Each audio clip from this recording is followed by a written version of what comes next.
So thank you so much for arranging Megumi. It's really nice to be with you all. Boy, I don't know how many times I've been in Melbourne now. I've lost count. Ron knows. How many times, Ron? 10, 12? Teaching? 10 Yeah, probably, yeah. Yeah, at least 10, yeah. So I haven't been back for about a year, and it's just nice to be with you all. This afternoon, I wanted to do something very specific.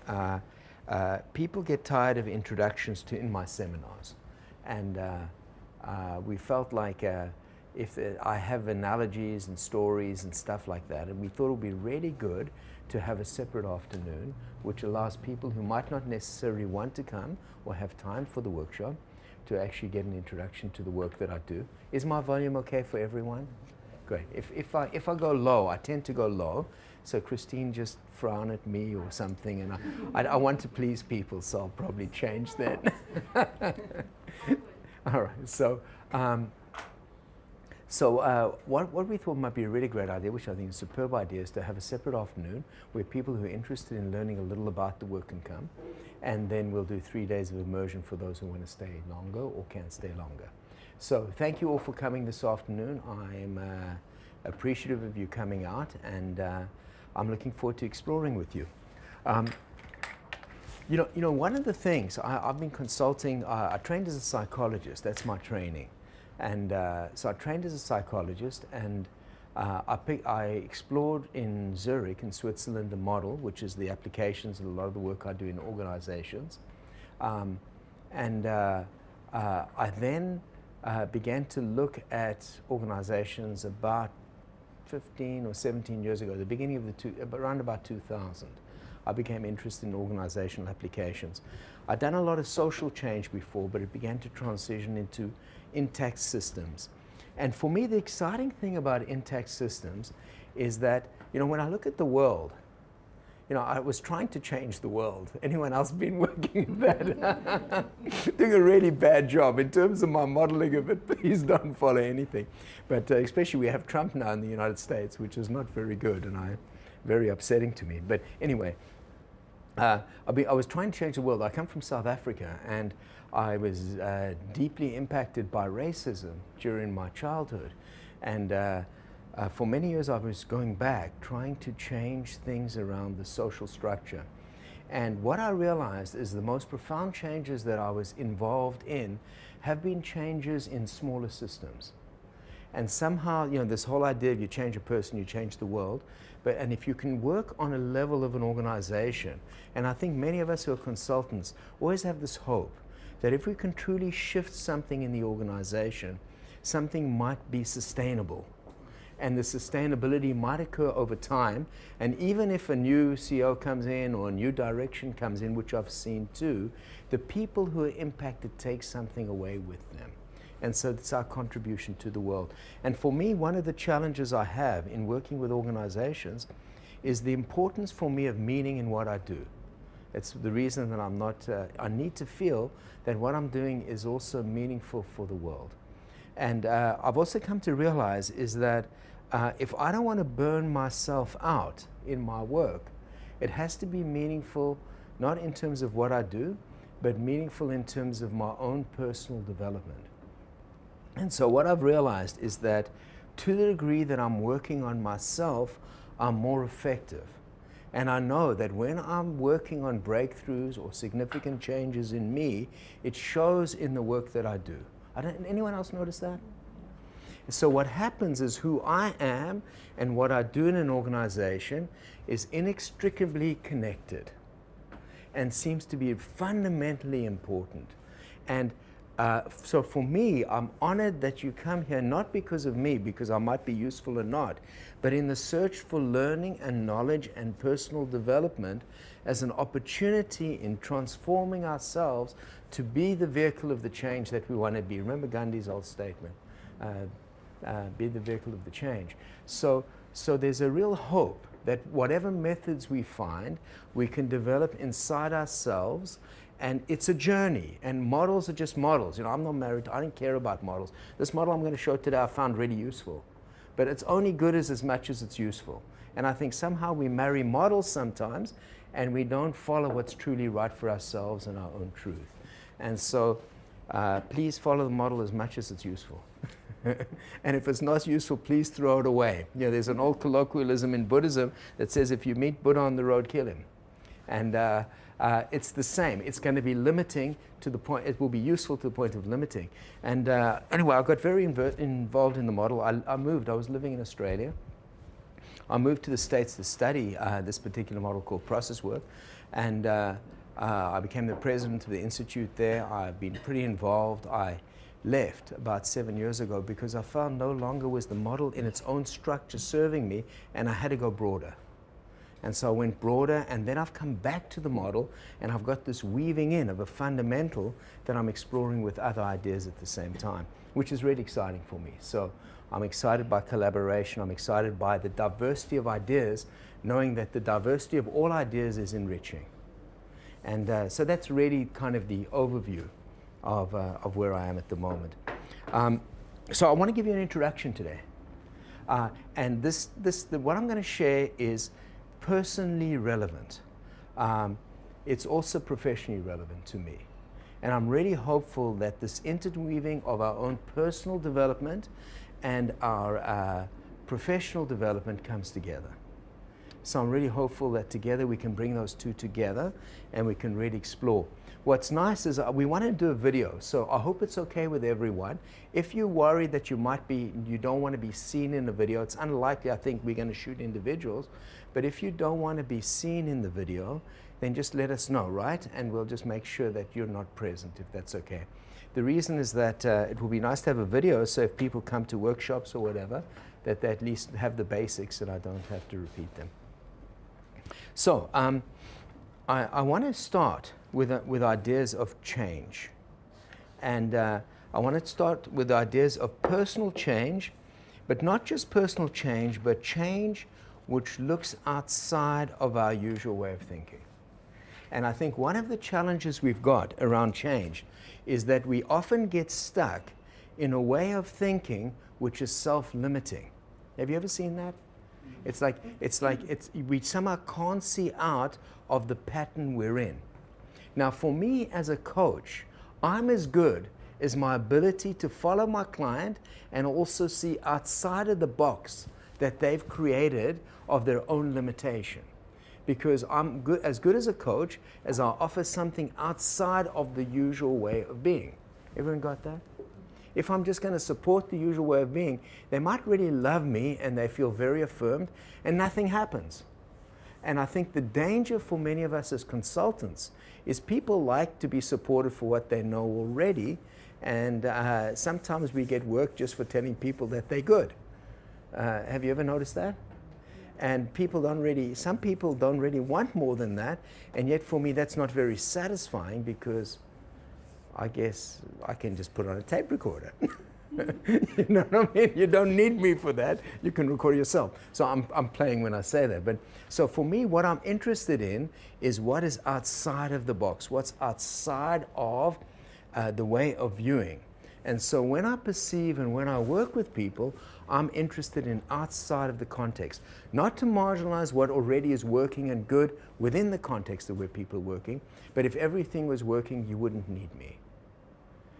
The same for me. When I look at my own personal development, I'm interested in that which is outside.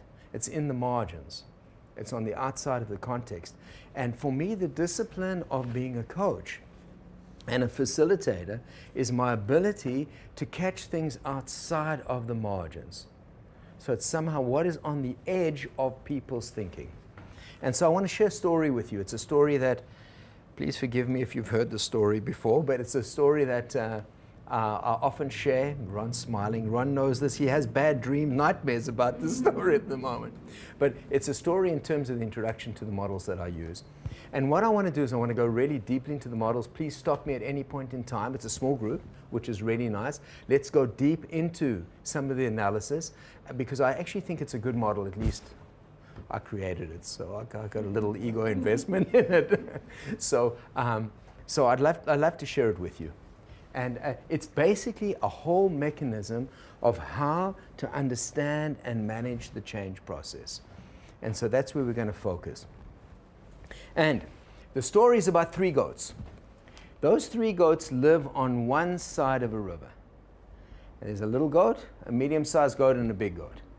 And if you can notice, on that side of the river, it's rocky, and it's, but goats like rocks. You know, it could be a little jagged, hilly, and stuff like that.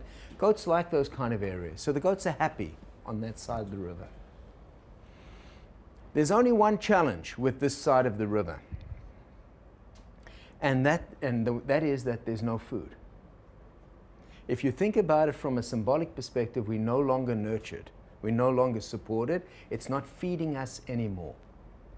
So the goats on one side of the river, there's no food. They look across the river. And across the river, they see flowers and grass. Maybe there's some trees. And they think, yummy. There's food there. I want to cross the river.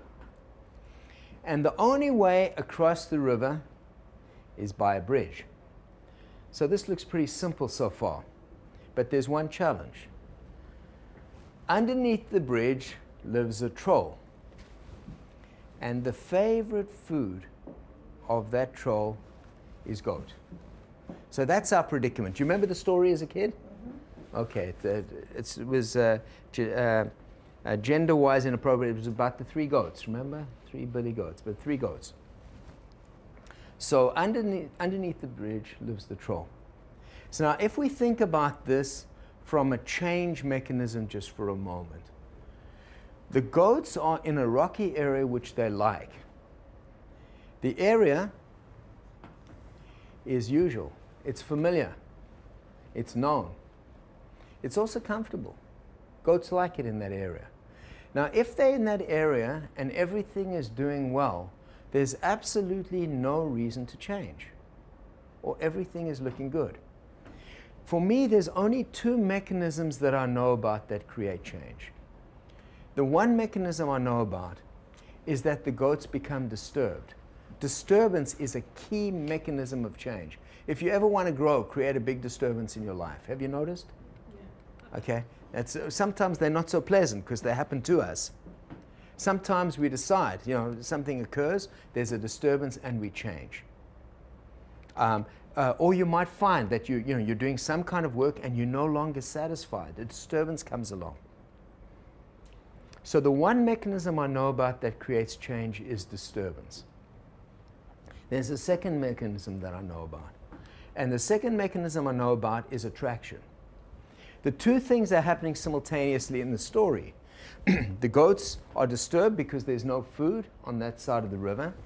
And they look across the river and they see the flowers and the trees and the grass. And they think, yummy, we want to go across there and eat. Now, if you're in a change process where you have both, you're lucky. Mostly you either just get disturbed, or if you're really fortunate, you just get attracted. Say you're doing great work, someone comes along and offers you the job of your lifetime. You're happy where you are, but you got to go. Or no disturbance. Can everyone see that? It's still disturbing because the change process itself is an upheaval of that which is familiar, but it's not so bad.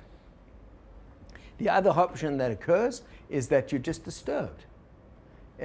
Suddenly you come along, you get to your desk, or you wake up one morning and your major client has just sent you an email saying, Stephen, we've had a change in strategy and you're no longer needed. And you think, oh, and that might be bad. Or your partner sends you an email. That's worse. It depends if you like your partner or not. So you can see that there's degrees of disturbances, illnesses of disturbances.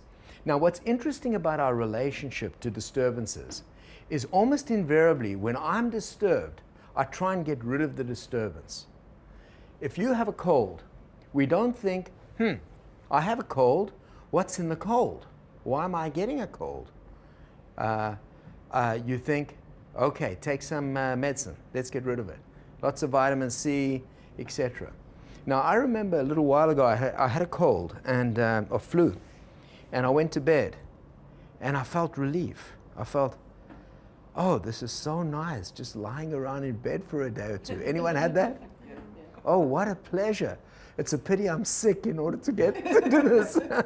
In other words, the sickness took me to somewhere that I needed, that I couldn't do by myself. So frequently, disturbers come because they have an important message for us. And that often, if we're able to understand the message, rather than try and get rid of the disturber, it awakens us to tremendous opportunity and change. But it's a discipline not to just look at disturbers as to be got rid of, but disturbers as opportunities for profound transformation, because it's outside of the box. Can everyone see that? So the key is, attractors is easier because if you're drawn, you want to explore. But disturbances are harder. So those two change mechanisms for me are key in the process of change. So if we think about it, here's our usual way of being. On the other side of the river is that which wants to emerge. It's our emerging identity. That which wants to emerge. And that central piece over there is this magical area that all of us know about, and yet very few of us really consciously are aware of it. It's called the edge. And the edge is the invisible boundary between that which is known and that which wants to emerge. Now, this edge is really, really interesting because, you see, when things get interesting, all of us know about it. So I'll give you an example. I was in Perth Airport a couple of days ago.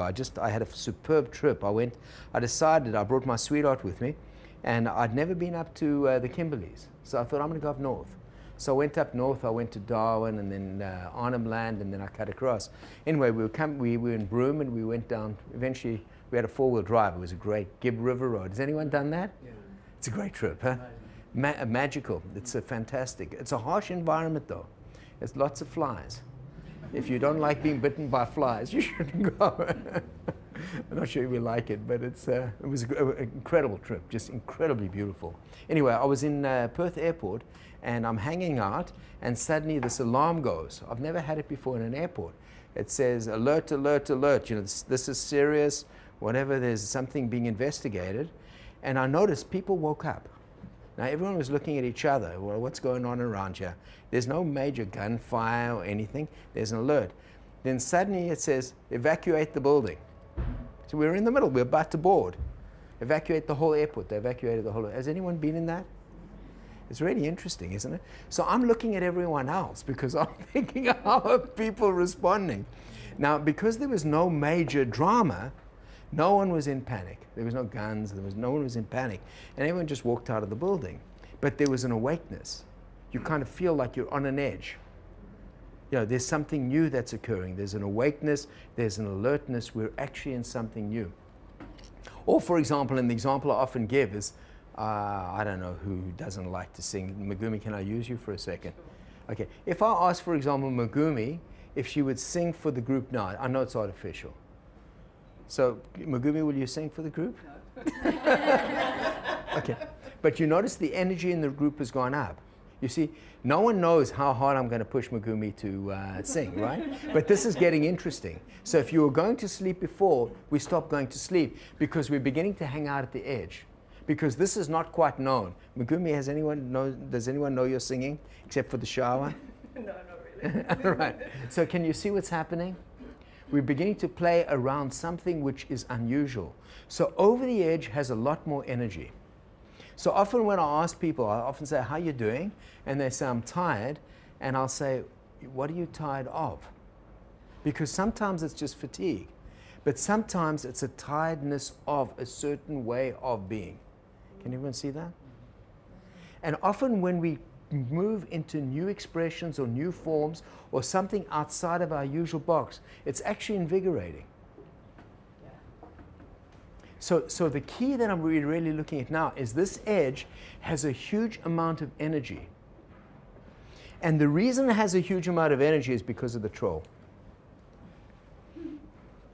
And that troll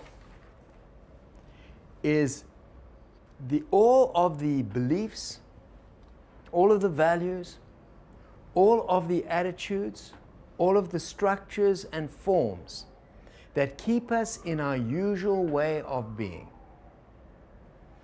So, if, for example, I ask Megumi to sing, and her usual way of being is not to sing publicly, the troll will come up and say, but you can't sing.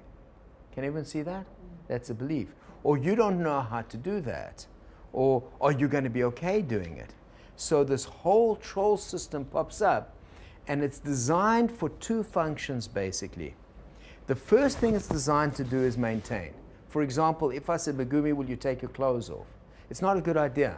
You know what I mean? Not good for me, not for good Megumi. I'm not sure if it's good for anyone else either. But for sure, it's not the right thing to do. In other words, the troll socializes us. Can everyone see that? It allows us to have appropriate ways of being. It maintains certain things. It maintains an identity. And to that degree, it's useful. But it does something else, which is really important. It limits us. So, for example, if you're a kid, and remember as a kid, I remember when I was a kid, I don't remember the exact moment, but someone must have said, Stephen, what's wrong with you? You're dumb. And you don't have to say it often. And you take these things in. Or someone says, you don't look good, or where do you get such a weird nose from? Or are you going bald? Or whatever it might be. It's very easy to take things in, and Freud had a name for it. It's called introjection. You integrate into yourself beliefs, values, and attitudes that are external, and you take them on, and then you begin to act according to those limiting beliefs. So suddenly our world gets smaller because of beliefs we have of what we're capable of doing or not, what we're capable of being or not, how we appear, how we present, how we relate, how we engage, and what's possible for us. And the possibilities of our being decrease. And as they decrease, we become smaller and we become more limited. Can anyone see that? And so this troll is very dangerous. The biggest problem with the troll is not only what happens to us in our childhood or in our experiences. The problem is these things become invisible and we don't even know they exist anymore. So let me give you the impact of it. Let's take, for example, gender. So as guys in the room, we might not be always conscious of the privileges by virtue of being a man. What I do know is that we tend to get more centrality, we get paid more. I don't know if that's true in Australia, in the States for sure it is. We get paid more, there's more opportunities, we get perceived to know more than women, etc., etc. Now, if you're a woman and you're in a world that from your first day, a message comes, you're less than, subtle ways, you're less than, you're less than. Can you see the potential for introjection? So you introject that value, I'm less than. That belief, I'm less than. And then what happens is you're constantly having to fight your inner world as well as the outside world before you even start performing. Can everyone see that? And if you're not conscious of it, you shrink and become less than without even realizing that you're not living up to all of who you can possibly be. And often it comes to a point where we don't even know it exists anymore. And that's the devastation, is we're smaller than we can be, and we don't even know that that occurs. So all of the isms, whether it's racism, sexism, homophobia, classism, nationalism, whatever this junk is, all what Trump stands for, okay? All of that junk is devastating once we internalize it. Because it's all about the repression of and the self-limiting of situations. Never mind the psychological impacts that each of us endured. So there's a whole lot of stuff. I remember working in South Africa with black folks, and the work that has to occur internally just to be at a level playing field is just huge in itself, and I'm sure many people know this. And by the way, it's not just the isms, it's not just the gender, it could be a personal experience in childhood too. So there's a lot of mechanisms which decrease power and rank and make our world much smaller. And all of these become invisible. And that's the devastation of these. How am I doing? Let me think. Where are we? Okay. Let me see where I'm going now. Let me just see. I want to sorry, just give me a second. I want to see what happens next. Okay, not there. Okay. Okay. So we know that the trolls now have two functions. They maintain, which can be useful. Don't take your clothes off in public unless you want to take your clothes off in public. And can you see that it's limiting? It maintains an identity, it maintains a perception, etc., and a presentation. But it's limiting because many of these beliefs and values keep us smaller than who we are. So the question now is, how do we manage this whole mechanism? The little goat decides, I'm hungry enough, it's time to cross the bridge. So eventually, change occurs when you're disturbed enough.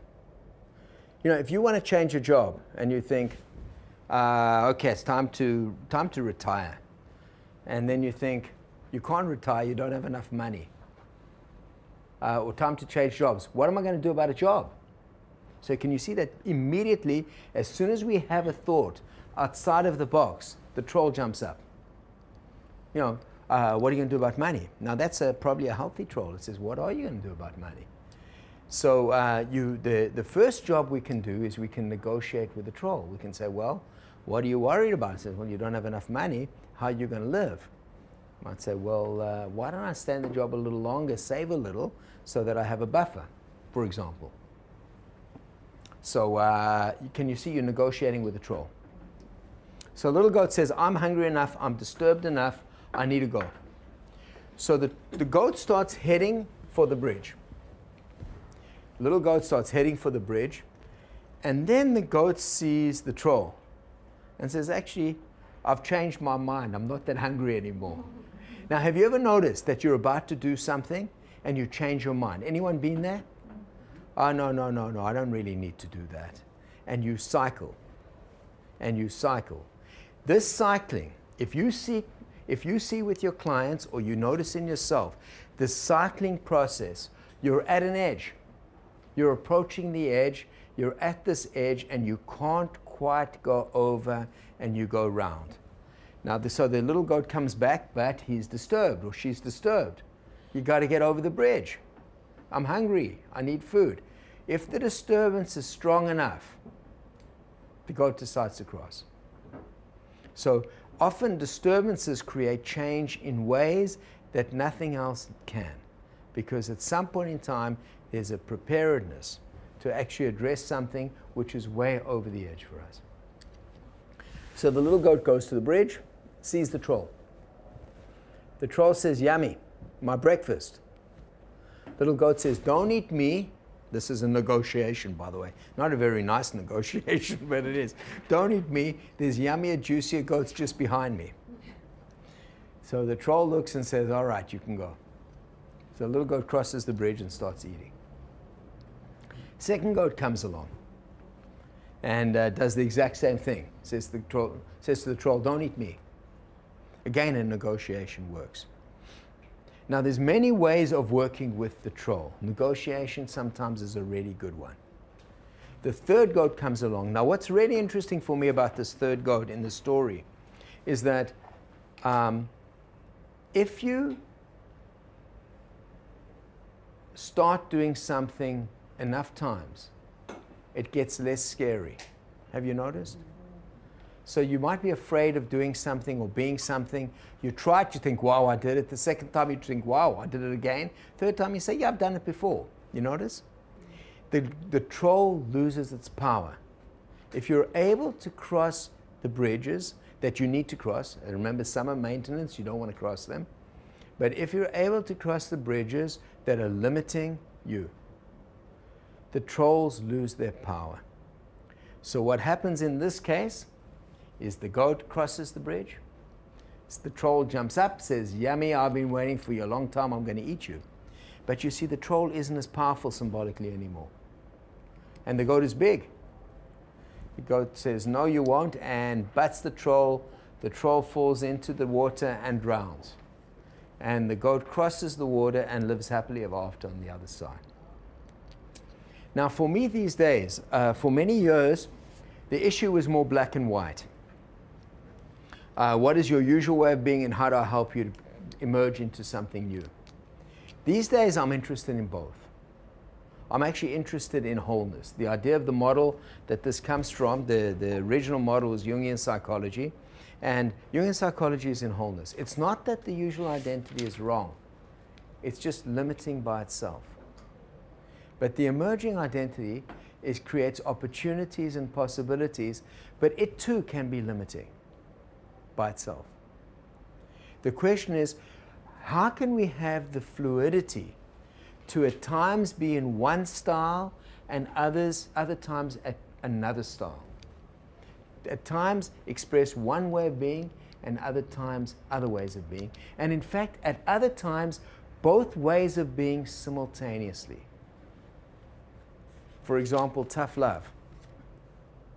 It looks like an apparent paradox. Cares on the one side, toughness on the other, but there's a remarkable quality what happens when you begin to integrate both opposites. So the idea of one or the other, black or white, feels too limiting for me these days. And it seems to be much more of a deep integration that's really required, or fluidity between all of the parts of ourselves. And if you have a look, it's very interesting, because if I have a look at management theory, at least my limited knowledge of it, there's always been this prescription of these are the best qualities to have as a manager. And many of us, of course, don't see that anymore. It seems to be much more of a flexible style that's needed depending on the context, depending on the situation, and depending on the need of the response. So a much more adaptive leadership is required, a flexible leadership is required, and much less of a this is the way things work. So at certain times a certain response is needed, but that very response is limiting at other times. So that's the place that I seem to be, which is really consistent with a lot of what this model has to offer. So any questions so far? So Stephen, Yeah. people sometimes, they use the word ambiguity, and they talk about being stuck Yes. or fixed Yes. in place because the world is ambiguous. Yes. Is that an edge? Is that the edge? Is that an edge figure? Is that a troll? My gut tells me mostly. The problem with process is it depends on the process. So if someone is really black and white, being ambiguous is growth. If I'm always definitive, being uncertain, wow, you're actually not sure, that's really good for you. Do you know what I mean? You become a complex thinker. So if you're too simplistic in your thinking, and you become more complex in terms of the diversity of expression, might not be quite framed as ambiguous, but that's actually a good move. At another moment, if you're ambiguous and you don't quite know where to go and you're always struggling in this ambiguity, then of course definitiveness would be emerging. So it really depends on which one we're working with. So this is where the complex thinking becomes important for me. But what I would say is often, and it's really interesting, because often as we cross over in this range in the edge and just when we get over the edge, often if we're just disturbed, we don't know where we are. Like I remember when I got divorced almost 20 years ago. And so when I got divorced, it was a really difficult time because I'd been with this person for almost 20 years, 18 years, and I loved her. I still loved her. But I knew we couldn't live together. It wasn't working. It wasn't good for the kids. It wasn't good for me. It wasn't good for anyone. It wasn't good for her. And so we agreed to separate. But suddenly I was by myself. I didn't realize that I would lose so much of my kids too. I had the kids half the time. And I was in agony. Now, you see, I'd crossed an edge. I knew for years I had to do it, and it almost killed me. But I crossed this edge. But now I didn't know where the hell I was, because I knew the disturbances pushed me over the edge, but I didn't know what, this new identity hadn't formed yet. Does that make sense? So there's a certain uncertainty and a sense of now what do I build? So now the beauty of the model that I work with is that if we get really clear and we listen carefully to people, through the disturbances or through the attractors, they will give us clues of what direction we need to go in. So it depends on how the person's presenting, but I would listen very carefully and I'll map very carefully what's going on in that person, because they will give me ideas about where they need to go through the disturbances and the things that are making them stuck. So for example, if someone has, remember I talked about the cold? If someone comes to me with a cold, I'll say, wow, what's the cold like? You know, I want to know about it. Now, it's stupid. I'm into the cold. You see, I have to be against the convention, because the convention is the usual and familiar identity.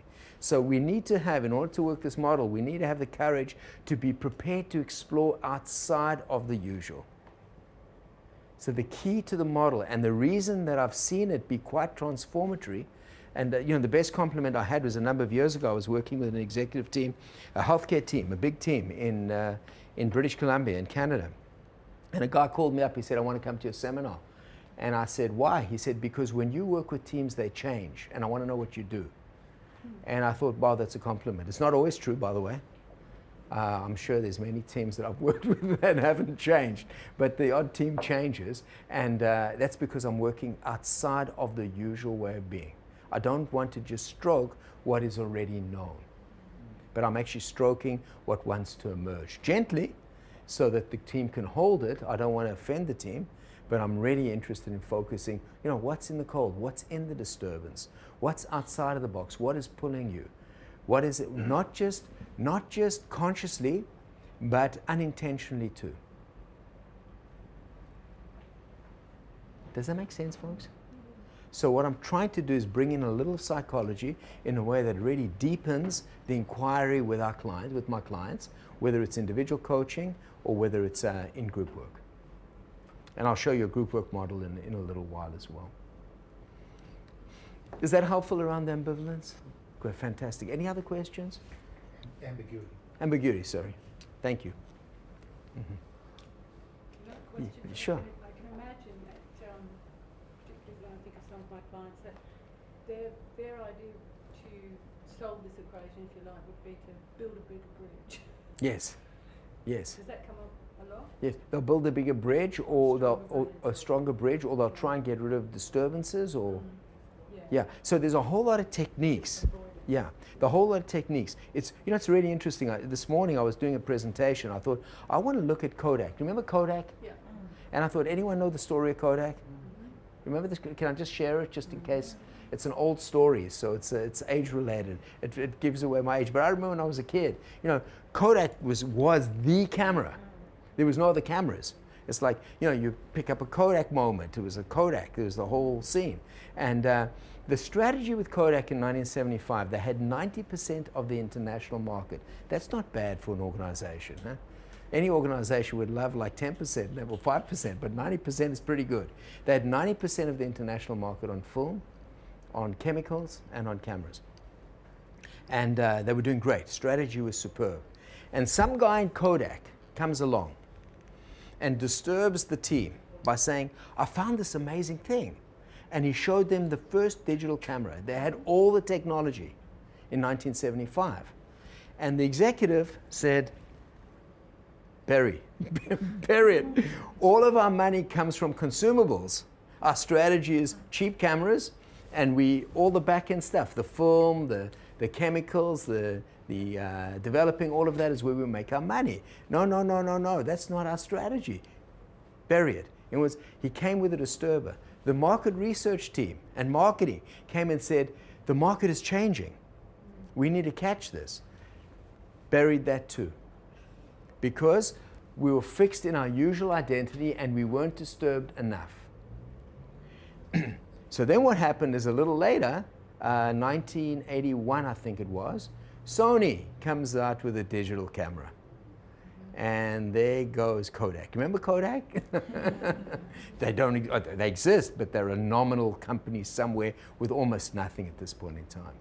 From an incredible powerhouse. And that was the inability to change, and the challenge of not getting caught, number one, by a usual identity. And the second thing is that troll, the belief.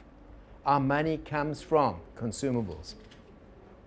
And not being able to shift. So now, they thought their bridge was strong enough to withstand the disturbances? Well, they thought that their identity, it wasn't so much the bridge, because the bridge is the transition to the other side, but they thought their identity was strong enough to withstand anything, and that their belief system limited them. Rather than reflect on, well, what's happening? And you can see how many examples do we have of this. The problem is, Sony, who caught the digital camera, got caught with pads, they had all the technology for pads, iPads. And they also dismissed that. And then along came Apple. So it's amazing. Oh, Nokia. What happened to Nokia? And phones. Remember, everything was Nokia phones. Yeah. Okay? We forget that the internet was developed by the French. I didn't know that, so it's actually good to... It was developed by the French, and they said, this will never catch on. Oh, look at that, It's huh? not a good idea. Look at that, huh? Amazing. I remember my resistance. Do you remember when the internet first came along? You should have just bought Lexus.com and Mercedes.com and 10 of those other ones, and you wouldn't have to work again. They were sold for many millions of dollars because no one even conceptually thought this is ever going to be significant. At least I didn't. I dismissed it very quickly. So it's very easy. And then email it was a job to get me on email. Anyone else who was actually there at the beginning of the internet working? Remember, it was like hard. It was like, I don't want an email. I don't want this stuff. And my first computer was so heavy, it was heavier than my bag. Anyway, so it was amazing how things have advanced and developed, and how it's really hard to stay conscious to many of our beliefs and structures that keep us limited. And you can see it operating in organizations, and it operates so much inside ourselves. So the key often for us is, where are we limited? So I have a little exercise for you that I thought would be fun. You want to try something? Oh, yeah. This is very simple. It's like, I'm not going to bring it in too complex, but I'll share a little more complexity in a while. Okay. There we go. Is it coming? No, it's not. Did I miss something? What did I miss? It looks the same, right? Yeah, the Flowers flowers have died. didn't die. Don't eat the punchline. So he has a really simple exercise. If you want, I can demonstrate. It might not be necessary, but let me know. So, following a dream or a vision, I'm gonna pick up now this is an attractor. Can everyone see? This is the flowers on the other side.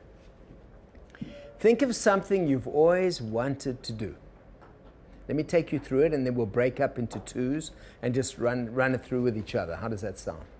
Okay? Think of something you've always wanted to do. You've dreamed of doing. And now, explore for a moment what it would be like to have done this thing. How would you feel if you've really accomplished this goal? And embrace the inner accomplishment and share this feeling. Now, I want to talk to you a little about this for a moment. Can I digress for a moment? Okay. And those people who've been to my seminars, I've got an example of this that I think is really important. But what's really interesting for me is this. I remember when I was still married, we needed a new car, well, a second-hand car. I wasn't earning that much at the time, and I wanted a second-hand car. And so we went to a dealer. I wanted to get a Mazda. And we went to the dealer. I was in the States, a few years into the States by then. And went to the dealer, and I said, I think you were advertising the second-hand Mazda. And he said, sorry, that's gone.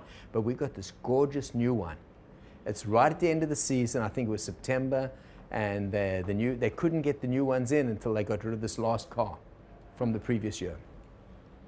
So I said, we didn't really want a new car. He said, no, we'll give you a good deal, salesman and stuff.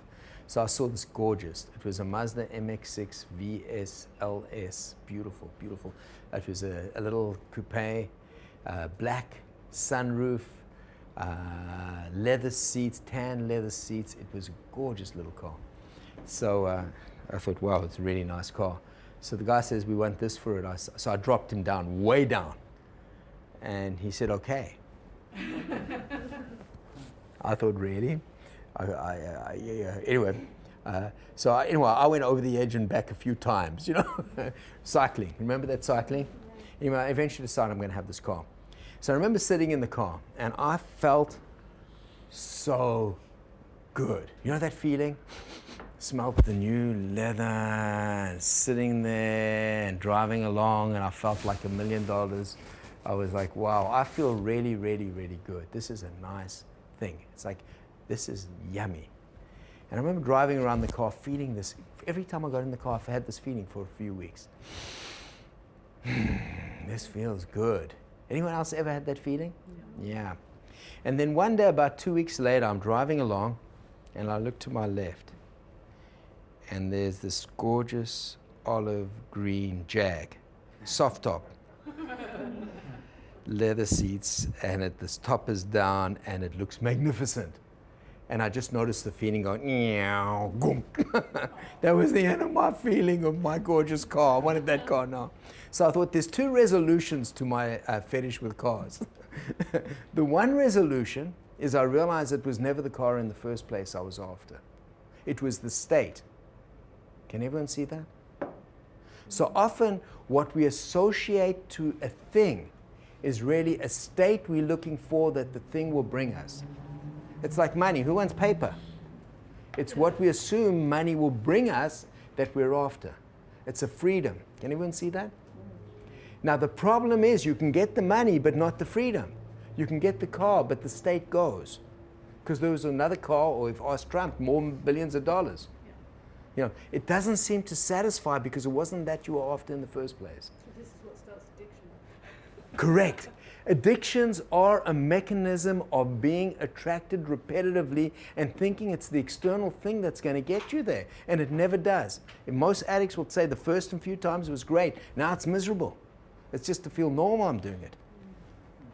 So you can see that in the addiction process is exactly that. The key to not spending a lot of money on cars or not being obsessed your whole life with money or whatever these events, material things will be, is to understand that invariably it's not the thing we're after. It's the state behind the thing. And if we're able to catch the state, it's often sufficient for us. Does that make sense, folks? Yeah. It's like a vacation, you know. Have you ever planned a vacation and you think, oh, I can't wait. And then you go to Hawaii and it rains the whole flippin' week. And you're stuck in the room and you're having a fight with your partner and the kids are screaming and you think, I want to be home. Anyone ever had that? Okay, if you haven't had that, you should try it. It really helps with addiction. Makes you think you get home.